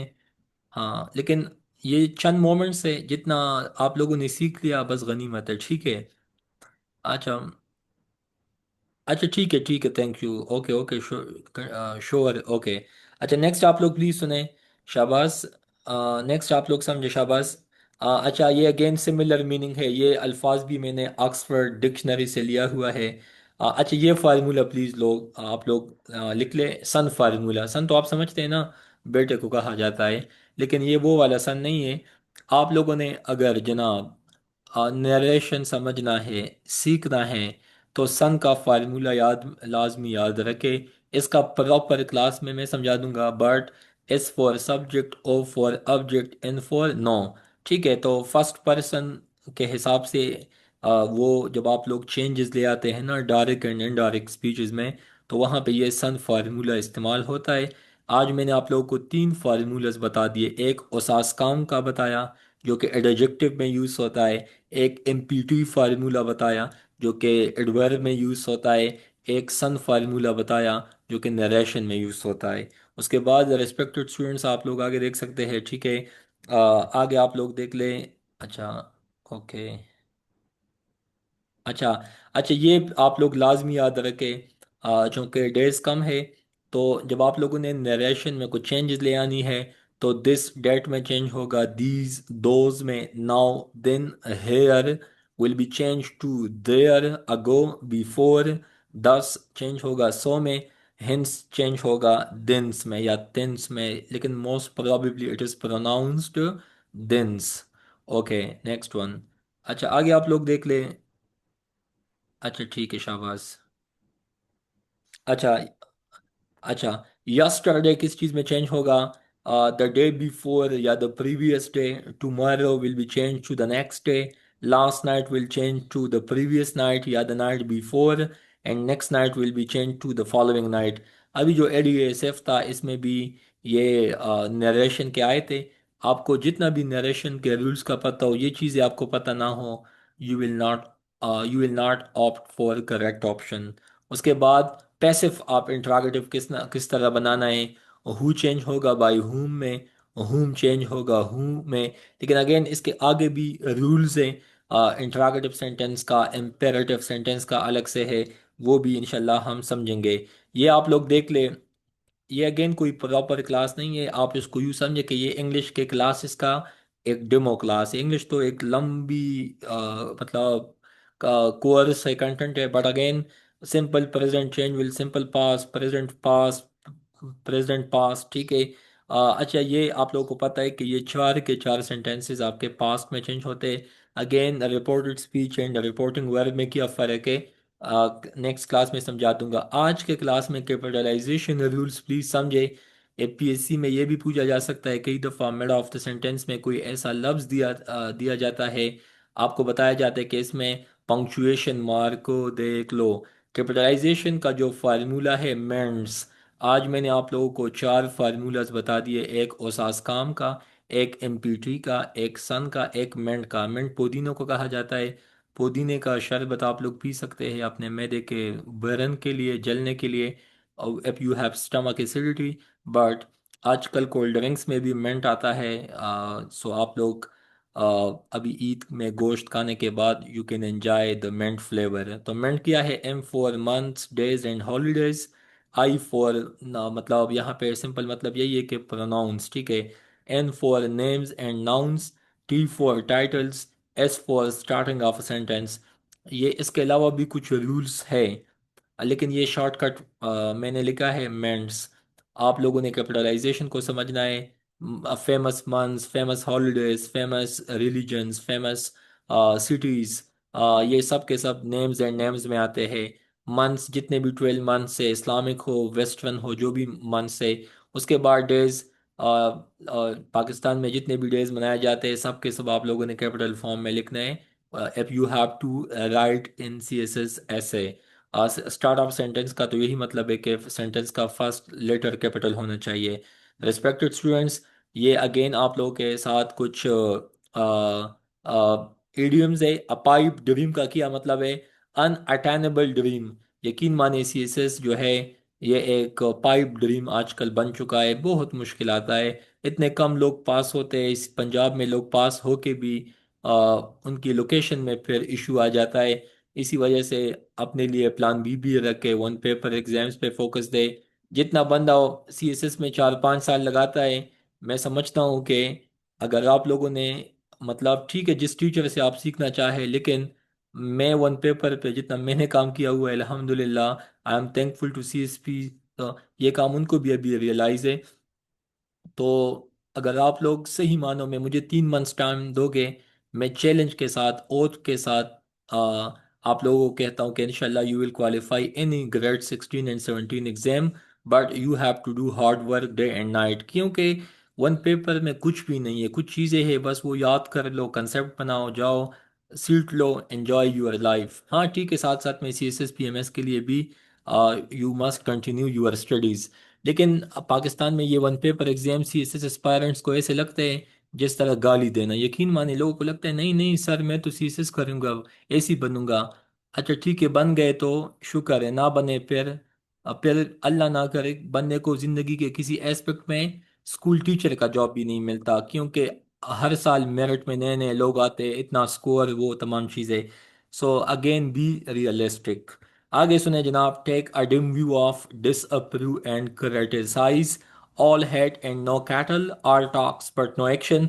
कुछ लोग आपको यही मिलेंगे कि all head and no cattle मतलब, तो all talk but no action, you must be a man of action.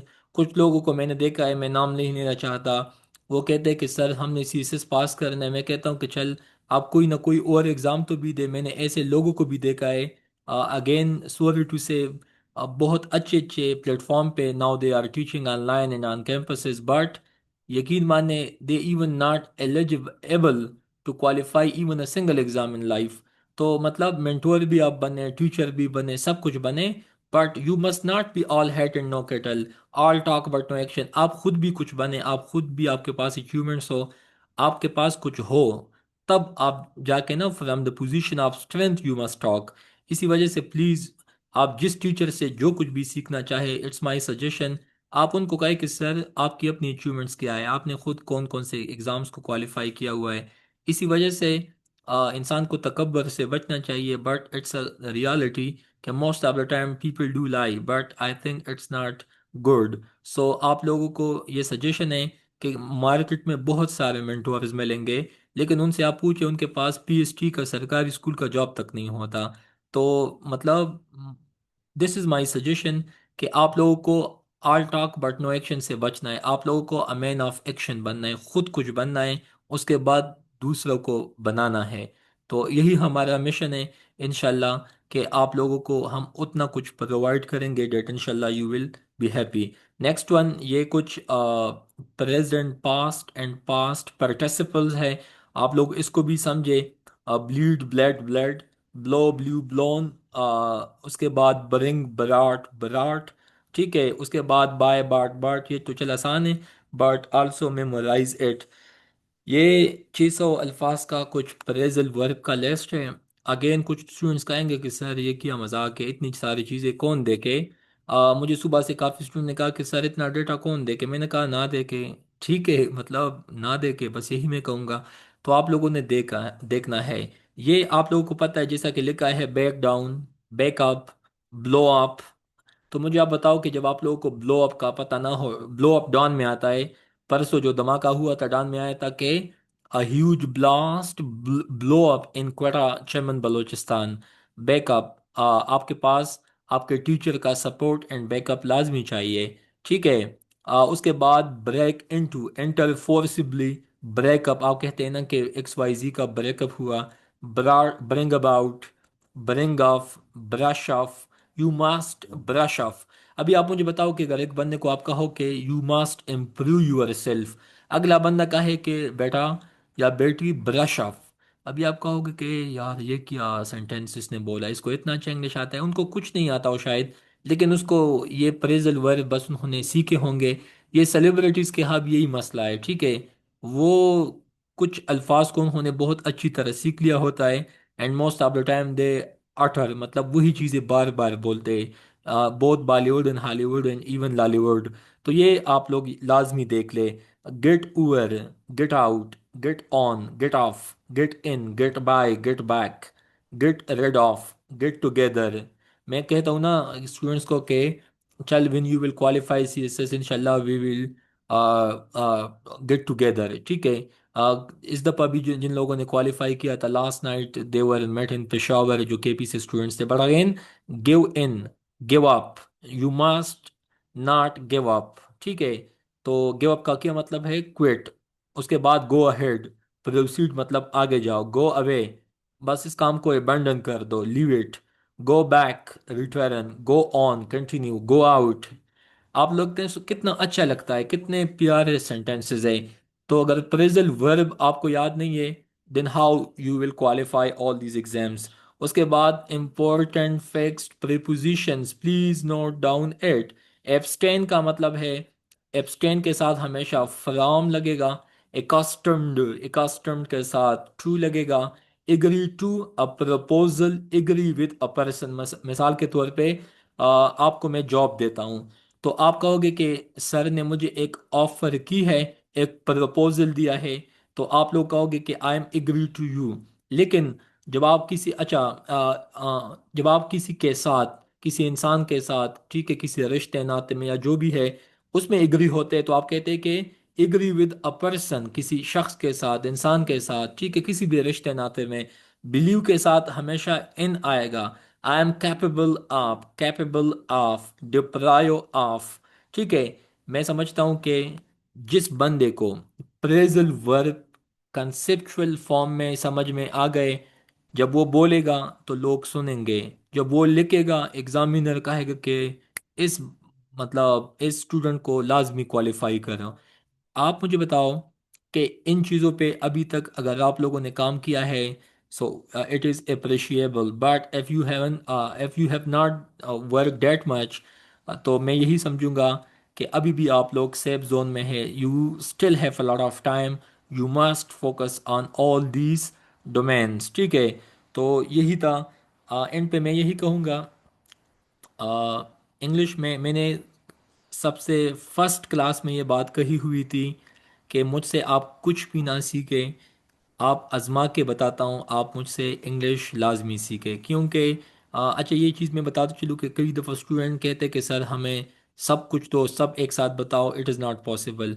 कई दफ़ा रिस्पॉन्स में मैं लेट हो जाता हूँ, क्योंकि अल्हम्दुलिल्लाह हंड्रेड्स ऑफ स्टूडेंट्स, सबको एक साथ रिस्पॉन्स देना भी मुश्किल काम है। लेकिन आप लोग बाकी सब्जेक्ट्स में जितना हेल्प लेना चाहे मोस्ट वेलकम, लेकिन इंग्लिश में मैं आप लोगों को वो डोमेन्स बताऊंगा इंशाल्लाह कि वहाँ से आप लोगों को हमेशा के लिए, लाइफ टाइम के लिए हेल्प मिलेगा। बाकी एंड पे मैं यही कहूँगा कि success is not final, failure is not final, it is the courage to continue that's counts.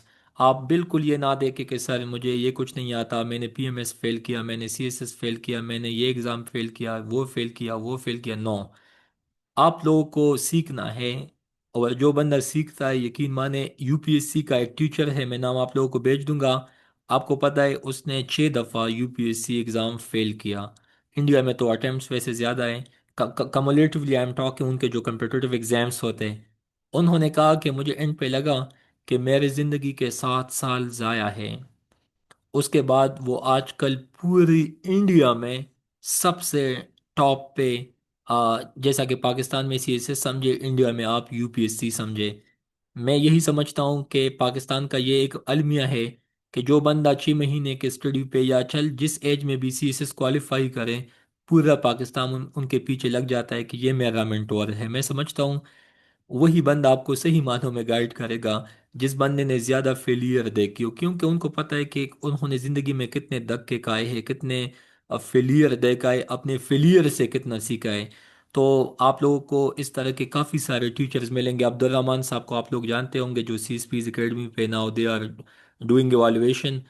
मुझे उस बंदे के लिए बहुत रिस्पेक्ट है, उन्होंने बहुत स्ट्रगल किया हुआ है। हमने एक साथ 22 में भी पीएमएस दिया था, चूँकि we are from KP, he is from Malakand, I am from Swabi. क्योंकि मैं ऐसे दोस्तों को जानता हूँ। मुअल्लिम साहब आप लोग जानते होंगे, केपी से कैसे, जो स्टूडेंट है नोआ में, he is a teacher of Pashto. यकीन माने उसने मेरे साथ इतने एग्ज़ाम दिए थे, 2014 से वो बंदा लगा था, 2025 में उसको सीएसएस में, वो भी स्पेशल सीएसएस में जॉब मिली। वो कहता है कि तौसीफ, इस्लामाबाद का कोई ऐसा स्कूल नहीं है, कोई ऐसा कॉलेज नहीं है जहाँ पे मैंने एग्ज़ाम ना दी हो। मैं भी यही कहता हूँ कि इस्लामाबाद में, पेशावर में कोई स्कूल, कॉलेज, मदरसा नहीं है जहाँ पे हमने एग्ज़ाम ना दी हो। क्यों? हमें इतने स्ट्रगल के बाद अभी इस मकाम तक पहुँचे, and still we are doing struggle. हमने कभी ये नहीं कहा कि नहीं, इट्स एनफ। ईद पे भी मैं क्लास लूँगा, क्योंकि I would say it's not enough. तो प्लीज़ आप लोग इतना सीखे, इतना सीखे, सीएसएस में कुछ मिलेगा ना मिला, पीएमएस में कुछ मिलेगा ना मिला, इतना कुछ मिलेगा कि यकीन माने वही लोग, शायद आप उनसे डबल ट्रिपल क्वाड्रपल कमाओगे भी, सीखोगे भी, सिखाओगे भी, and you will have impact. तो आप लोगों को स्ट्रगल पे विश्वास रखना है, you have to do hard work. बाकी ये ना देखे कि मुझे क्या मिला, मिलेगा, सबको मिलेगा, लाजमी मिलेगा। ये खुदा का कानून है कि आपका मेहनत रहेगा नहीं जाएगा। कुरान पाक का एक आयत है जिसको मैं हमेशा से सुनता हूँ, फ़इन्न मगल गुस्री युसरा, after hardship there is ease. हर मुश्किल के बाद आसानी है। तो आपको पता होना चाहिए कि आप लोग ये ना देखे कि मैं कितनी दफ़ा नाकाम रहा, ये देखे कि मैंने कितनी दफ़ा स्ट्रगल किया, कितनी दफ़ा एफर्ट किया, कितनी दफ़ा एग्जाम्स दिए, क्वालिफाई किया ना किया, एलोकेशन हुई ना हुई, but still I have to do hard work.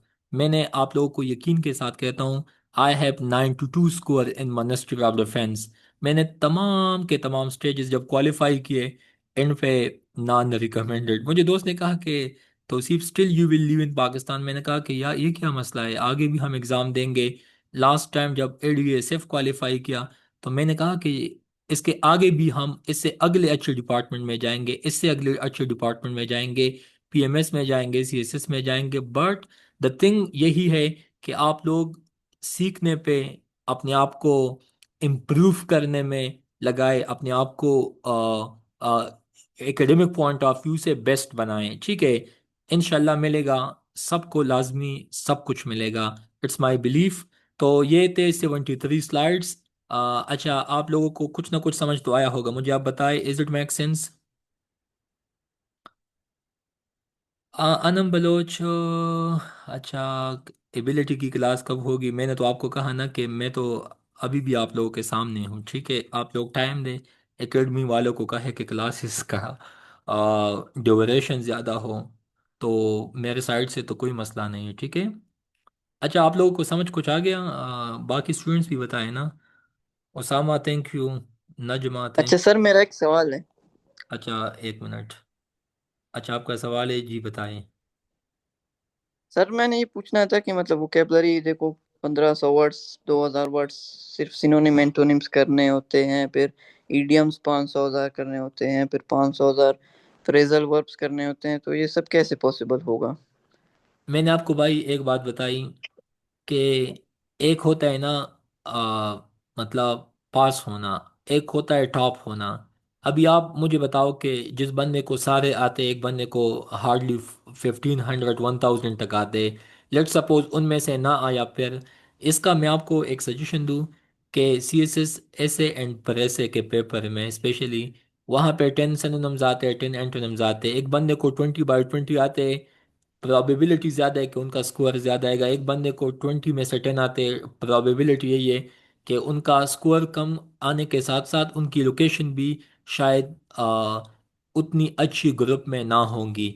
English आप लोगों को पता है, सीएसएस में 98% लोग फेल होते, बाकी जो 2% पास होते, शायद उसमें ये क्वालिटी होंगी कि उनको ये चीज़ें बचपन से, स्कूल के टाइम से, कॉलेज के टाइम से, यूनिवर्सिटी के टाइम से उन लोगों ने काम किया होता है। दूसरी बात, मैंने इससे पहले इस्लामाबाद G11 में मतलब एक फैमिली थी साउथ वजीरिस्तान से, देवर पश्तून्स। सो मैं उसके साथ जब ट्यूशन करता था, मतलब काफ़ी टाइम पहले, आपको पता है ये जो चीज़ें मैं आज आप लोगों को सिखा रहा हूँ, यकीन माने वो मैंने 9-10 के बच्चों को सिखाए। मैंने कहा कि इंशाल्लाह इंशाल्लाह after 8 to 10 years you will be the topper of CSS. कहता है कि सर हम आपको दुआएं इसलिए देते हैं कि आपने हमें स्कूल के टाइम पे ऐसे का बताया, पैसे का बताया, ग्रामर का बताया। ये रेनन मार्टन का जो बुक है ना, मैं यकीन के साथ कहता हूँ ये किताब उनको मेमोराइज था कंसेप्चुअल वे में। तो मुझे आप बताओ, इस बंदे को आप ले लें, आज हम अपने आप को ले लें, तो वो बच्चे भी हमसे एडवांस है। इसी वजह से इंग्लिश में तो कोई भी टीचर आपको ये कहे कि ये चीज़ देख लो तो आपका हो जाएगा, ये देख लो हो जाएगा, इसमें मैंने स्टार्ट में एक लफ्ज़ बताई। हमेशा से जब मैं कोई बात कहता हूँ ना, तो प्लीज़ आप लोग उस पर ध्यान दें।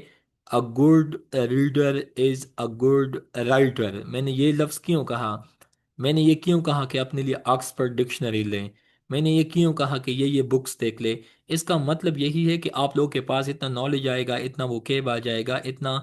मैंने तो आप लोगों को कोई लिस्ट का नहीं बताया, नहीं ये बताया कि इतने अल्फाज देख लो। जो कोई टीचर आपको जो कुछ कहे वो जाने, उनका काम जाने। मैंने यही कहा कि आप लोग अपनी रीडिंग स्किल पे, अपने राइटिंग स्किल पे बी काम डालें, लेकिन इंग्लिश में तो कोई कंप्रोमाइज़ नहीं है। क्योंकि इस दफ़ा भी आप लोग देख ले, जितने लोग क्वालिफाई थे पेशावर से, केपीके से, सब के सब नमल के ग्रेजुएट थे। तो उन्होंने 4 साल बीएस में इंग्लिश सीखा है। उनके आप कॉलेज में देख ले, एडवर्ड कॉलेज से काफ़ी स्टूडेंट्स ने सीख लिया था। वहाँ पे भी सारा तालीम इंग्लिश में, इवन बोलना भी इंग्लिश में, वहाँ पे हॉस्टल के माहौल में भी इंग्लिश है। तो जो लोग क्वालिफाई करते हैं ना ये इस तरह के एग्जाम्स, उनमें एक चीज़ जो मैंने नोटिस की है, they have good and sound command on English. English में कोई शॉर्टकट नहीं है, आपको आता है ठीक है, नहीं आता तो शायद आप भी पास होंगे, लेकिन आपसे जो बंदा बेस्ट होगा डेफिनेटली ही और शी विल लोकेट। तो इंग्लिश पे मैंने सबसे पहले कहा कि मुझसे कुछ भी ना सीखे, इंग्लिश लाजमी सीखे। इंग्लिश यही है कि डेली बेसिस पे हम सीखते हैं, सिखाते हैं, टास्क देते हैं, इवैल्यूएशन एंड सो ऑन। तो इंग्लिश ये कोई एक दिन का काम नहीं है, it's a day to day activity, it's a daily practice. आप लोगों ने डेली बेसिस पे जिस तरह आप लोग खाते हो, पीते हो, सोते हो, इंग्लिश भी आप यूँ समझे कि डेली सीखना है, लिखना है, इवैल्यूएशन करना है, फीडबैक लेना है। इसका यही हल है। बाकी बस इसमें यही हो सकता है, ठीक है। तो मैं यही कहूँगा कि मैक्सिमम चीज़ें देख ले, बाकी ऑनवर्ड आपकी नसीब है, किस्मत है, उसमें से आया ठीक है। तो वेल एंड गुड, नहीं आया तो बस फिर मैं यही कहूँगा कि जाने दे फिर। जी नेक्स्ट कोई क्वेश्चन हो? हाँ, अभी अरसलान को भी पता है इस बात का, बाकी भी हमारे भाई बहन को पता होगा जो लाहौर में होते हैं। इस दफ़ा एक बंदा एचएसएन से आया था। तो यार एचएसएन में तो उनके दीवार पे लिखा है कि come to learn and go to govern, मतलब यहाँ से आओ फिर जाओ पाकिस्तान के अवाम पे हुकूमत करो। आज आप अयाज सादिक को देख ले, नेशनल असम्बली का जो स्पीकर है। इसके अलावा केपीके का जो सीएम था, हैदर खान होती ही वाज एचसोनियन। उसके बाद आप लोगों को मैं कितने बताऊं, ठीक है, देवर एचसोनियन, इमरान खान एचसोनियन। तो इन लोगों ने तो बचपन से इतनी अच्छी स्कूलिंग, इतनी अच्छी कॉलेजेस, यूनिवर्सिटीज, ठीक है, बरन हॉल कॉलेज, इवन जरदारी साहब को देख ले, उन्होंने कितनी एजुकेशन, अच्छी एजुकेशन हासिल की है, अपने मैट्रिक तक, एफएससी लेवल तक। बिलावल को देख ले कहाँ से। मतलब मैं समझाने की कोशिश करता हूँ कि आप लोगों को ये चीज़ें कंसेप्चुअल वे में समझना है, आज समझना है, 5 साल बाद समझना है, या आपने पहले 5 साल पहले समझी है, लेकिन एक ना एक दिन आपने चीज़ों को समझना है, तब जाके आपका रास्ता बनेगा, ठीक है। अब मुश्किल नहीं है, आपने बस फोकस रहना है इंशाल्लाह। Next one. ओ उसास काम वो use well writing adjective, okay. Please किसी का सवाल हो? ओके, एमपीटी का भी बताया फरीद। हाँ, thank you so much, you are brilliant. आपने क्लास शायद जुडिशियसली वाइजली सुना। अनम बलोच, आपका जो सवाल है एबिलिटी का पोर्शन, तो वो कहते हैं ना कि इंग्लिश आज किया, इससे पहले जो क्लासेस किए, असल में ना केपीपीएमएस में मैथ्स आता नहीं है, तो इसी वजह से हमने वैसे इंटेंशनली इस पे फोकस भी नहीं किया। बाकी हम भी क्लासेस ले सकते हैं। इसके अलावा मैथ्स में 4 डोमेन्स आप लाजमी देख ले, अलजबरा देख ले, परसेंटेजेस देख ले। इसके अलावा मीन्स, मोड, वो लाजमी देख ले। इसके अलावा ये कुछ थ्योरेटिकल कंसेप्ट सीख ले, एंगल्स का सीख ले। इसके अलावा शेप्स का मतलब चीज़ें सीख ले। इसके अलावा स्क्वायर रूट का सीख ले, परसेंटेज निकालना, इंटरेस्ट फाइंड आउट करना, डायरेक्शन के कुछ क्वेश्चन। यहाँ से इंशाल्लाह आप लोगों का काम बन जाएगा। क्लास सर जून वाले के P P S C, okay. 4 जून तो मेरे ख्याल में के पी पी एम एस का है, ठीक है। ओके, अच्छा, एंड पे आप लोगों से एक ही सजेशन है, कि आप लोग अपना फीडबैक लाजमी दे अब्दुलरहमान साहब को या सर जसरा साहब को, अगर आप लोग सेटिस्फाइड है। बाकी आगे आप लोगों को जितना हेल्प चाहिए मेरे साइड से तो फुल चिल माहौल है, जितना हेल्प चाहिए ले लें, लेकिन I have to follow instructions of academy. Academy वाले जो कुछ कहेंगे मैंने वही बात माननी है, ठीक है। आप लोग मुझसे जितनी दफ़ा हेल्प ले ले वो तो मसला नहीं है, बट क्लासेस का किस टाइम क्लास लेना है, कब लेना है, कब नहीं लेना, तो आप लोग सर अब्दुलरहमान ग्रुप में मौजूद है, उनको अपना फीडबैक भी प्लीज़ दें। मेरा ना बताया कि मैंने बताया आप लोगों को कि मेरी तारीफ़ करें, नहीं, आप मेरे बारे में जो कुछ भी बोले यकीन माने मुझे कोई मसला नहीं है। लेकिन क्लासेस चाहिए, कब चाहिए, कितने मॉक्स चाहिए, again it's up to you. जितनी दफ़ा आप लोग उनको कहोगे दे विल डिसाइड, वो मुझे कहेंगे and I have to follow. Thank you. ठीक है। ओके जनाब, so thank you so much. Long live Pakistan, अल्लाह हाफिज़। आप सब लोगों का बहुत बहुत शुक्रिया। ठीक है। और एडवांस में आप लोगों को ईद भी मुबारक हो। ठीक है। लेट्स सी, कल देखते हैं कि आगे क्या होता है। सो सी यू सून इंशाल्लाह। अल्लाह हाफिज़, अल्लाह हाफिज़, अल्लाह हाफिज़। ओके, अल्लाह हाफिज़।